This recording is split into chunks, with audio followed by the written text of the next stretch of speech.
আরে this is সুখন। একটা ছোট জিনিস নিয়ে কথা বলতে চাই। আমি সাধারণত ছোট ছোট জিনিস নিয়ে কথা বলি, খুব ভারী কিছু না। আমাদের দেশে একটা কথা প্রচলিত আছে, ছেলেটা সম্মানজনক চাকরি করে, বা আমাদের দেশে কিছু জবকে তার সামনে সম্মানজনক বলা হয়, বাকিদেরকে অতটা সম্মানজনক বলা হয় না। আমার প্রথম কথা হচ্ছে, চাকরি মানে চাকরি।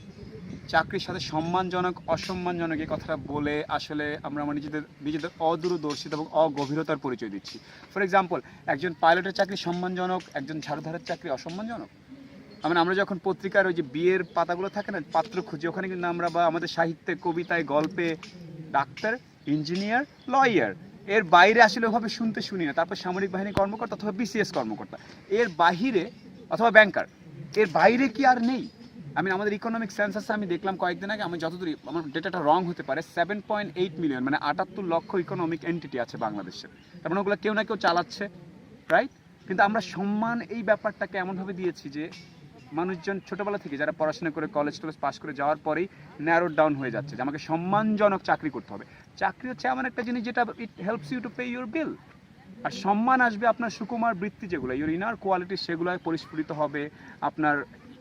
আপনি হয়তো আর্ট করেন, ভালো কবিতা লিখেন, গল্প করেন, অথবা আপনি হ্যান্ডিক্রাফটস বানান, ওখান থেকে সম্মান আসবে। আমি একটা ছোট্ট উদাহরণ দিই। আমি যদি এই মুহূর্তে আমার ব্লগ যারা দেখছেন তাদেরকে বলি যে, ধরেন একটা ছেলে ট্যুর গাইডের চাকরি করে বা ট্যুর গাইডের ব্যবসা চালায়, তাকে আপনারা সম্মানজনক ধরবেন না। কারণ আপনি কোনো গল্পের নায়ককে ট্যুর গাইড হিসেবে দেখেননি, আপনি কোনো প্যাকেজ নাটকের নায়ক বা নায়িকাকে ট্যুর গাইড হিসেবে দেখেন। এখন কেন? কারণ আমাদের সোসাইটি থেকে কয়েকশো বছর ধরে গল্পে, কবিতায়, উপন্যাসে, ডকুমেন্টেশন আমরা শুনেছি ওই যে তিনটা প্রফেশনের কথা বললাম। বাট ট্যুর গাইড অ্যাকচুয়ালি কি? Let's see. আমি ধরে নিচ্ছি, এটা কথার কথা, এক্সাম্পল। ট্যুর গাইড মানে কি? ওর লাইফটা কিন্তু প্রতিদিন ডিফারেন্ট। ও সুন্দর সুন্দর জায়গায় যাচ্ছে, এরকম করে ঘুরে বেড়াচ্ছে। আর ও কি করছে? ও একটা দেশের সুন্দর সুন্দর জায়গাগুলোকে দেখাচ্ছে মানুষকে। ওর কাজটা কি সম্মানজনক? না। ওর কাজটা কি মজার? না। বাট আমরা কি করেছি? আমরা ক্লাসিফিকেশন করেছি। আর ক্লাসিফিকেশন করার কারণে এখনকার ছেলেমেয়েরা যখন আমরা পড়াশোনা করে বের হচ্ছে, আমাদের অনেক গ্র্যাজুয়েট বের হচ্ছে, সেই তুলনায় আমাদের ওপেনিং নেই। ওপেনিং নেই বলতে আমরা বলছি, আমরা যে ওপেনিংগুলোকে ওপেনিং ধরে নিচ্ছি, সম্মানজনক ওপেনিং। সো আমার এই ব্লগটা যারা দেখছো ইয়াং, তাদের সবাইকে বলবো, job is something that you do to pay your bills. এর সাথে রেসপেক্ট, আনরেসপেক্ট, ডিসরেসপেক্ট এগুলোর কোনো সম্পর্ক নেই। You work, you earn, you pay your bills, then you do your other part for your heart.